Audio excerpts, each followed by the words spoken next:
ಇವತ್ತಿನ ವಿಡಿಯೋದಲ್ಲಿ ಏನಪ್ಪ ಅಂತಂದ್ರೆ ವುಮೆನ್ ಮಿಲಿಟರಿ ಪೊಲೀಸ್ ಅಪ್ಲಿಕೇಶನ್ಗೆ ಏನೇನು ಅರ್ಹತೆಗಳು ಬೇಕು, ಹಾಗೆ ಡೇಟ್ ಯಾವಾಗಿದೆ ಅದ್ರ ಬಗ್ಗೆ ಎಲ್ಲ ಈ ವಿಡಿಯೋದಲ್ಲಿ ಪೂರ್ತಿಯಾಗಿ ತಿಳಿಸ್ಕೊಟ್ಟಿರ್ತೀನಿ. ವಿಡಿಯೋನ ಕೊನೆ ತನಕ ನೋಡಿ, ನಿಮಗೆ ಎಲ್ಲ ಒಂದು ಡೌಟ್ ಏನಿದ್ರೆ ಕ್ಲಿಯರ್ ಆಗುತ್ತೆ. ಮೊದಲೇದಾಗಿ ಒಂದು ವುಮೆನ್ ಮಿಲಿಟರಿ ಪೊಲೀಸ್ ಅಪ್ಲಿಕೇಶನ್ನ ಯಾವ ವೆಬ್ಸೈಟ್ ಅಲ್ಲಿ ಹಾಕ್ಬೇಕಂತ ತುಂಬಾ ಜನಕ್ಕೆ ಗೊತ್ತಿಲ್ಲ.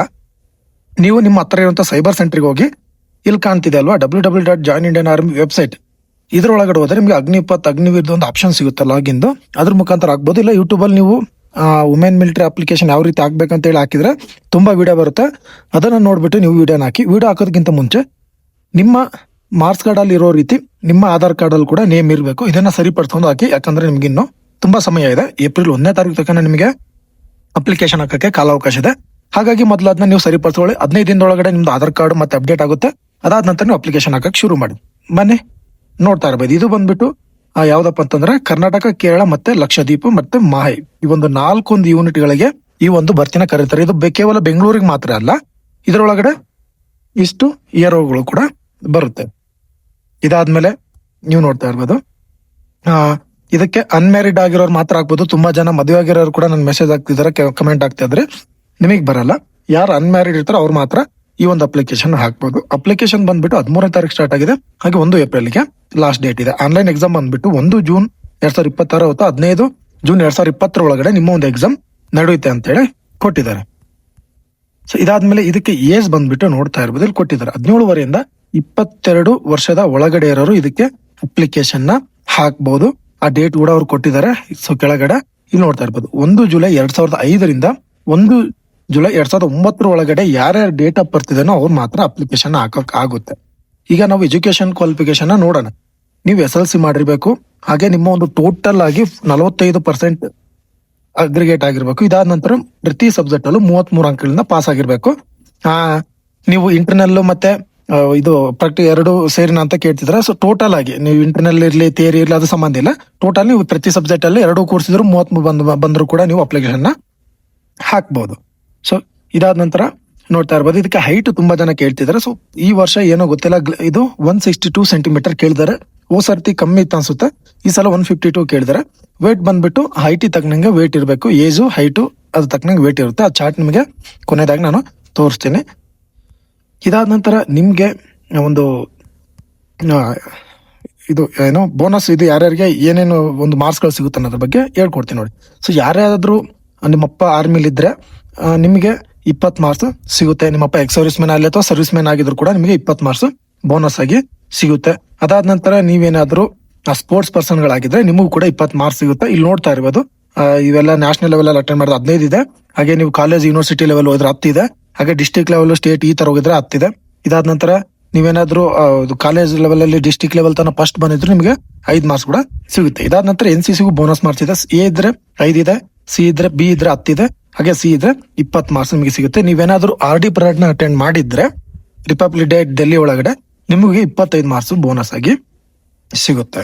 ಸೊ ಇದಾದ ನಂತರ ನಿಮ್ಮ ಒಂದು ಸೆಲೆಕ್ಷನ್ ಒಂದು ಪ್ರೊಸೀಜರ್ ನೋಡೋದಾದ್ರೆ, ಸೊ ಇವು ನಿಮಗೆ ಬೋನಸ್ ಮಾರ್ಕ್ಸ್ ಏನಪ್ಪಾ ಅಂತಂದ್ರೆ 25 ಮಾರ್ಕ್ಸ್ ಏನಿದೆ ನಿಮಗೆ ಫೈನಲ್ ಮೆರಿಟ್ ಗೆ ಇನ್ಕ್ಲೂಡ್ ಆಗುತ್ತೆ. ಈಗ ನೀವು ಎಕ್ಸಾಮ್ ಬರ್ದ್ರೆ ನೀವು ಮಿನಿಮಮ್ ಅದರಲ್ಲಿ 35 ತೆಗಿಲೇಬೇಕಾಗಿರುತ್ತೆ.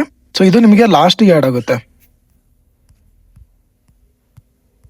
ಇದಾದ ನಂತರ ನಿಮಗೆ ವರ್ಷದಲ್ಲಿ 30 ದಿನ ರಜಾ ಇರುತ್ತೆ. ಇದು ಅಗ್ನಿವೀರ್ ಸ್ಕೀಮ್ ಆಗಿರುತ್ತೆ. ಹಾಗಾಗಿ ನಿಮ್ಗೆ ವರ್ಷದಲ್ಲಿ 30 ದಿನ ರಜಾ ಇರುತ್ತೆ. ಟೋಟಲ್ ಆಗಿ 4 ವರ್ಷ ನಿಮ್ಗೆ ಹುದ್ದೆ ಇರುತ್ತೆ. ಸೊ ಸ್ಯಾಲರಿ ಬೇಸಿಸ್ ಎಲ್ಲ ಗೊತ್ತಿದೆ, ತುಂಬಾ ವರ್ಷಗಳಿಂದ ನೋಡ್ತಾ ಇದ್ದಾರೆ.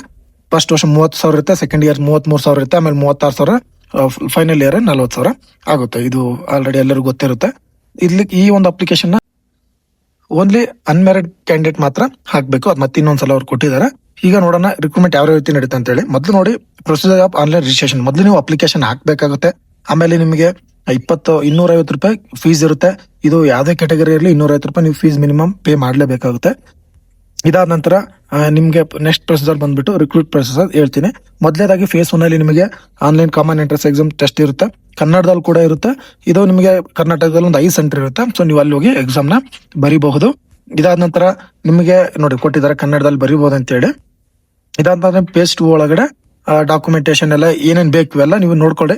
Admit card, photograph, education certificate. So ಇವೆಲ್ಲ ರ್ಯಾಲಿ ಟೈಮ್ ಅಲ್ಲಿ ಯೂಸ್ ಆಗುತ್ತೆ. Domicile caste certificate, religion certificate, police ಕ್ಯಾರೆಟ್ ಸರ್ಟಿಫಿಕೇಟ್ ಇದೇನು ನಡೆಯುತ್ತೆ ಸ್ವಲ್ಪ ದಿನಗಳ ನಂತರ. ನೀವು ಅಪ್ಲಿಕೇಶನ್ ಹಾಕಿದ್ರೆ ಅವಾಗ್ಲೂ ಇವನ್ನೆಲ್ಲ ಅಪ್ಲೈ ಮಾಡ್ಕೊಳ್ಳಿ. ಇವೆಲ್ಲ ಸಿಂಪಲ್ ಒಂದು ಡಾಕ್ಯುಮೆಂಟ್ಗಳಿರುತ್ತೆ. ಕ್ಯಾರೆಕ್ಟರ್ ಸರ್ಟಿಫಿಕೇಟ್ ಅದನ್ನ ನೀವು ಸ್ಕೂಲು ಕಾಲೇಜ್ ಸರ್ಪಂಚ್ ಮುಖಾಂತರ ಮಾಡಿಸ್ಬೋದು. ಅನ್ಮ್ಯಾರಿಡ್ ಸರ್ಟಿಫಿಕೇಟ್ ನ ಕಂಪಲ್ಸರಿಯಾಗಿ ಮಾಡಿಸಿ. ಆಮೇಲೆ ರಿಲೇಷನ್ ಸರ್ಟಿಫಿಕೇಟ್ ಇದ್ರೆ ನೀವು ಯಾರಾದ್ರೂ ಡಾಟರ್ ಆಫ್ ನೀವು ಎಕ್ಸ್ ಸರ್ವಿಸ್ ಮೆನ್ ಮಕ್ಕಳು ಅಥವಾ ಸರ್ವಿಂಗ್ ಇರೋರ್ ಮಕ್ಕಳಾಗಿದ್ರೆ, ನಿಮ್ಮ ಅಪ್ಪ ಆರ್ಮಿಲಿ ಇದ್ರೆ ನೀವು ಇದನ್ನ ಮಾಡ್ಸ್ಕೊಂಡ್ ತಗೊಂಡೋಗಿ. NCC ಸರ್ಟಿಫಿಕೇಟ್ ಅದನ್ನು ಕೂಡ ತಗೊಂಡೋಗಿ ತುಂಬಾ ಯೂಸ್ ಆಗುತ್ತೆ. Sports certificate, affidavit, PAN card, Aadhaar card ಇವೆಲ್ಲ ಕಾಮನ್ ಆಗಿ ಇರುತ್ತೆ. ಇದಾದ ನಂತರ ನಿಮ್ಗೆ ರಿಕ್ರೂಟ್ಮೆಂಟ್ ರ್ಯಾಲಿ ಒಳಗಡೆ ಏನೇನ್ ನಡೀತು ಅನ್ನೋದನ್ನ ತಿಳಿಸ್ಕೊಡ್ತೀನಿ.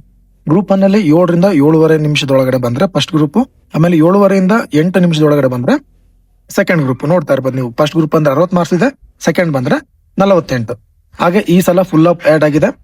40 ಮಾರ್ಕ್ಸ್ 5 ಹೊಡೆದ್ರೆ, 4 ಹೊಡೆದ್ರೆ 33, 3 ಹೊಡೆದ್ರೆ 27, 2 ಹೊಡೆದ್ರೆ 21, 1 ಹೊಡೆದ್ರೆ 16. ಸೊ ನೋಡ್ತಾ ಇರ್ಬೋದು. ಆಮೇಲೆ 7 ಫೀಟ್ ಡಿಚ್ ಒಂದು ತೆಗ್ಗಿರುತ್ತೆ, ಸ್ವಲ್ಪ 7 ಫೀಟ್ ನೀವು ಲಾಂಗ್ ಜಂಪ್ ನ ಮಾಡಬೇಕು. ಇದಾದ ನಂತರ ಜಿಗ್ ಜಾಗ್ ಬ್ಯಾಲೆನ್ಸ್ ಇರುತ್ತೆ, ಇದನ್ನ ನೀವು ಕ್ವಾಲಿಫೈ ಮಾಡಲೇಬೇಕಾಗುತ್ತೆ ಇವೆರಡನ್ನು. 1600 ಮೀಟರ್ ರನ್ನಿಂಗು ತುಂಬಾ ಟೈಮ್ ಕೊಟ್ಟಿದ್ದಾರೆ, ಟೈಮ್ ಕೂಡ ಹೆಚ್ಚಿಗೆ ಆಗಿದೆ. ಹಾಗೆ ಗ್ರೂಪ್ಗಳನ್ನ ಈ ಸಲ ಮಾಡಿದ್ದಾರೆ. ನೋಡ್ತಾ ಟೋಟಲ್ ಆಗಿ ನಿಮ್ ಫಿಸಿಕಲ್ 100 ಮಾರ್ಕ್ಸ್ ನಡೆಯುತ್ತೆ. ಇದಾದ್ಮೇಲೆ ನಿಮ್ಮ ಒಂದು ಮೆಡಿಕಲ್ ಎಕ್ಸಾಮಿನೇಷನ್ ಇರುತ್ತೆ. ಸೊ ಮೆಡಿಕಲ್ ಕಾಮನ್ ಆಗಿ ಎಲ್ಲರಿಗೂ ಗೊತ್ತಿರುತ್ತೆ. ಅಲ್ಲಿ ಎಲ್ಲ ನಿಮ್ಮ ಒಂದು ಬಾಡಿ ಚೆಕಪ್ ಕೂಡ ಆಗುತ್ತೆ ಈ ಆರ್ಮಿ ಮೆಡಿಕಲ್ ಕೋರ್ ಇಂದ. ಇದಾದ ನಂತರ ನೀವು ಫೈನಲ್ ಮೆರಿಟ್ ಲಿಸ್ಟ್ ಗೆ ಹೋಗ್ತೀರಾ. ಇಷ್ಟೇ ಇದ್ರ ಒಂದು ಪ್ರೊಸೀಜರ್, ಜಾಸ್ತಿ ಇಲ್ಲ. ಮೊದಲು ಎಕ್ಸಾಮ್ ಇರುತ್ತೆ, ಅದಾದ ನಂತರ ನಿಮಗೆ ರನ್ನಿಂಗ್ ಇರುತ್ತೆ, ರನ್ನಿಂಗ್ ಆದ್ಮೇಲೆ ಮೆಡಿಕಲ್ ಇರುತ್ತೆ, ಆಮೇಲೆ ಫೈನಲ್ ಡಾಕ್ಯುಮೆಂಟೇಶನ್ ಆಗ್ಬಿಟ್ಟು ನೀವು ಜಾಬ್ಗೆ ಸೆಲೆಕ್ಷನ್ ಆಗ್ತಾರೆ. ಇಷ್ಟು ವುಮೆನ್ ಮಿಲಿಟರಿ ಪೊಲೀಸ್ಗೆ ಬೇಕಾದಂತ ಅರ್ಹತೆಗಳನ್ನ ಇದರಲ್ಲಿ ತಿಳಿಸ್ಕೊಟ್ಟಿರ್ತೇನೆ. ಇನ್ನೇನಾದ್ರೂ ಡೌಟ್ ಇದ್ರೆ ಕಮೆಂಟ್ ಅಲ್ಲಿ ಮಾಡಿ. ಇನ್ನೇನಾದ್ರೂ ಡೌಟ್ ಇದ್ರೆ ಕಮೆಂಟ್ ಹಾಕಿರಿ, ಅದ್ರ ಬಗ್ಗೆ ವಿಡಿಯೋನ ಮಾಡೋಣ. ಜೈ ಹಿಂದ್.